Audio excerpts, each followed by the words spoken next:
All right, viewers, starting this edition of Live and Breaking with some breaking news coming in, a disturbing one rather. An air hostess was allegedly sexually assaulted by the staff of a private hospital in Haryana's Gurugram while she was on the ventilator in the ICU. Now, as we understand, this 46-year-old air hostess filed a complaint on April 6th that she was allegedly assaulted by some staff of the hospital in Gurugram where she was on ventilated support, and a case was registered afterwards at the Sadar police station. And according to the complaint that she filed, she had come to Gurugram for training on behalf of the company, and during this time her health deteriorated due to a drowning incident, after which she was admitted to the private hospital for treatment. And now the police, as we understand, is examining the CCTV footage and will soon identify the accused. And I'd like to go across to Piyush Ore, my colleague, joining me this morning on the story.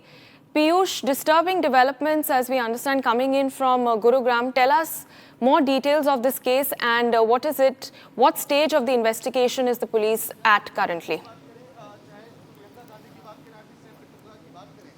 So this is indeed an extremely disturbing incident, Madhurima, of which has been reported from Gurugram.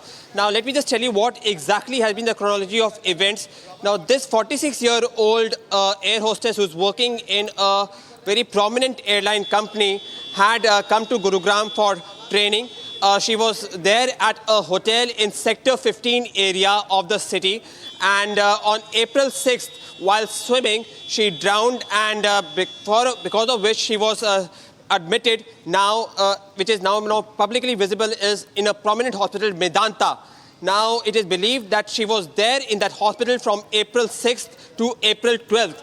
And on that moment, where she was admitted in that hospital, it has been alleged that while she was unconscious, she was touched inappropriately, and there was some sexual misconduct that was put against her by some of the staff over there. Now, taking this into consideration, the legal staff of that air hostess and her husband has gone ahead and filed a complaint at Sadar police station. What we have been told is that though there has been no formal arrests that have been made in this case, there have been some questioning which has been done by the Gurugram police. So it is now going to be interesting to note that what exactly is going to be done. Back to the studio. Yes. All right, Piyush, thank you so much for those updates. We will keep coming back to you as and when there are more developments. Viewers, moving on to more breaking news that we're getting in, this time from Karnataka. Now, there's revolt brewing within the Karnataka Congress government after the caste census was tabled. And Shamanur Shiv Shankarappa, who is the national president of the Akhil Bharata Vaishyavaya Lingayat Mahasabha and who's also a Congress MLA, has said that if the Siddaramaiah government takes any such decision, it will be a setback for them, because in the state, Lingayats come first and Vocaligas come second. This is the latest that we are picking up days after the Siddaramaiah government tabled the caste census report in the assembly. Now, we understand that there is a revolt within the Congress government in the state, and the Lingayat communities and members of the Vocaliga communities have now openly expressed their discontent with the caste census report. Abhishek, my colleague, joins me from Bengaluru for more on this.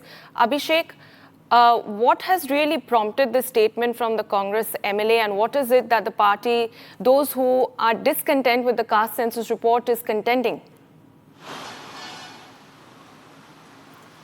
Well, Ayana, it is very clear that from the statement made by Shamnur Shiv Shankarappa, who is the senior most MLA in the Congress party and also who is the national president of All India Veerashaiva Mahasabha, it is clear that the government census report has not been contentful to the Veerashaiva and the Vocaliga community in the state of Karnataka.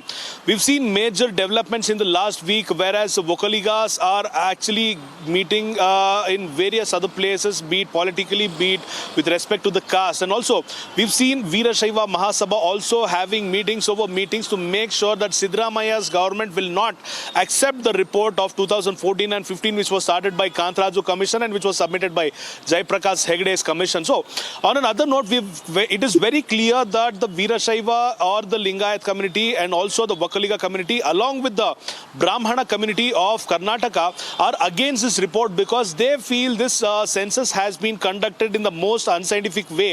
And also, they haven't considered the COVID deaths which happened during 2019 and 2020.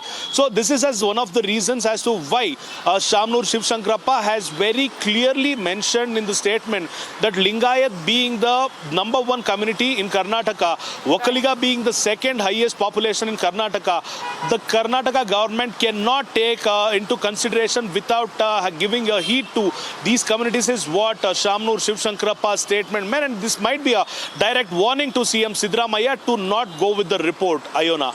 Yes.